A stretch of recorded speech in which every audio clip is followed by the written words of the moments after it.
Hey everybody, today we've got a hypothetical 2024 matchup between Mary Peltola for the Democrats and Marco Rubio for the Republicans. This was suggested to me in the comments. Peltola is the newcomer from Alaska in the U.S. House, and of course Rubio, senator from Florida. So let's try to get into this. Right off the bat, in this type of election, I know Peltola is going to have low name recognition nationally, but to be fair, I assume her name ID gets high enough to run a serious national campaign. Now, Peltola won most likely because of ranked choice voting. The state is otherwise red on a presidential level. Peltola is supposed to be more of a moderate. I try to glance over some of her positions. It doesn't seem as moderate as I would expect, but maybe she crosses over on some issues like energy and guns. But at the same time, there's a lot of legislation out there. Who knows what she would really do? Now, Marco Rubio, he's built up some experience at this point in the Senate. Over the years, it seems like he's been on the establishment side. Then he kind of went toward the Trump side. I'm guessing he's trying to bridge that gap, and he's somewhere in the middle. So it's also difficult to say what positions he would have on some of these issues. So we don't have to sit here all day trying to guess where they would stand on every issue. Let's go through the map. We'll talk a little bit more about it as we go. So we are going to start in Alaska. That's Peltola's home state. I think it's safe to say she would do better than any other Democrat, but a presidential election is different than the U.S. House. I'm not saying she can't win, but for me, I think it would be like in other matchups when I have Glenn Youngkin running. Most of the time, he does not win his home state of Virginia, but he does make it a lot closer. So in this, I do have it getting down to low single digits, but it's still going to go leans for Rubio. Hawaii is safe for Peltola. The usual West Coast, Washington, Oregon, California, that's going to be safe for Peltola. Now we've got Nevada. This would be a competitive state. It hasn't gone red on a presidential level in a little while. I think Rubio would make it close, but in the end, I still think Peltola is going to be able to hold it. We'll say it's by a narrow tilt margin.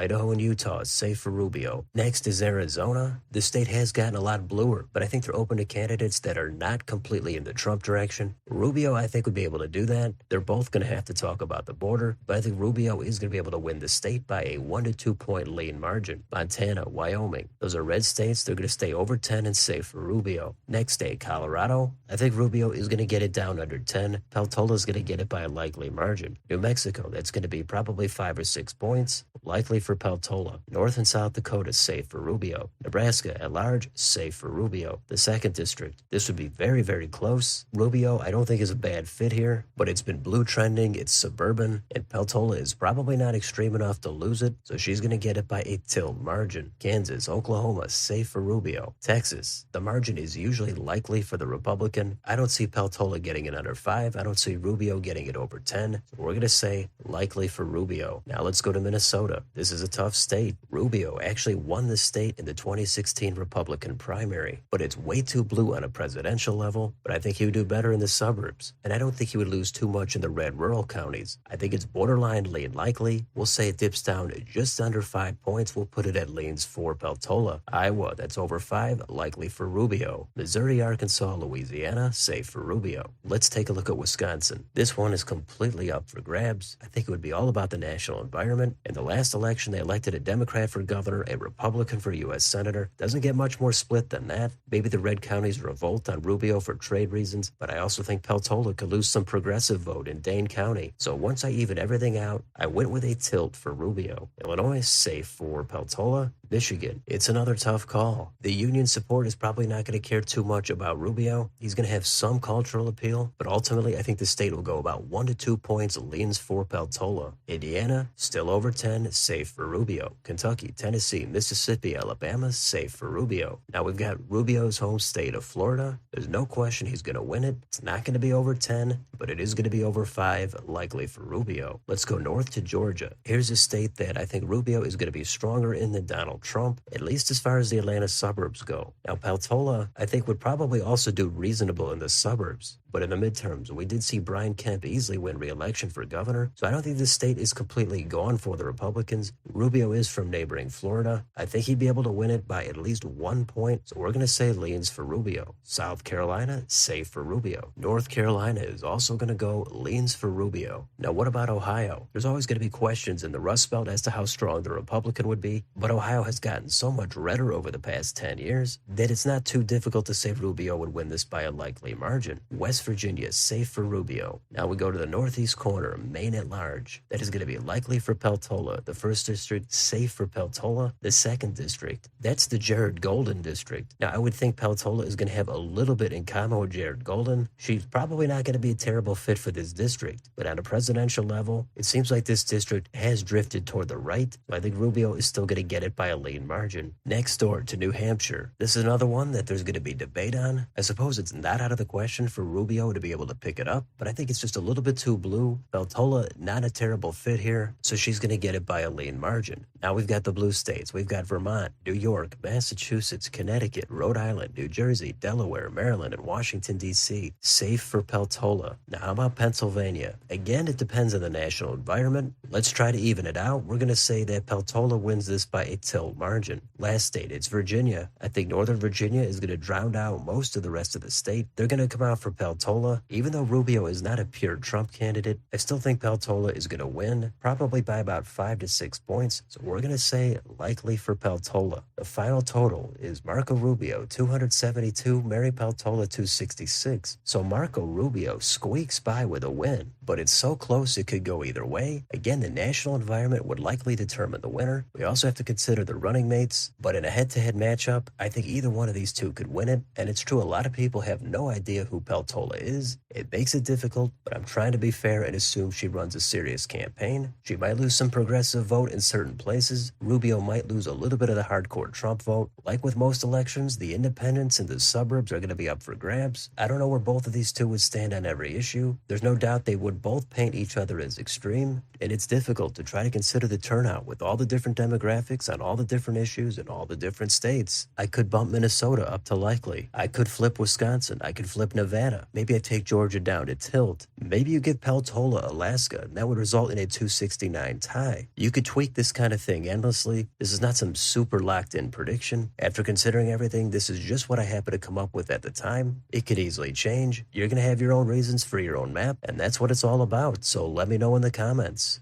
What do you think about this matchup? Do you think Rubio would be able to win, or do you think Peltola would be able to edge it out? Either way, let me know down below. On your way out, don't forget to like, share, and subscribe. Thanks for watching, and I'll see you next time.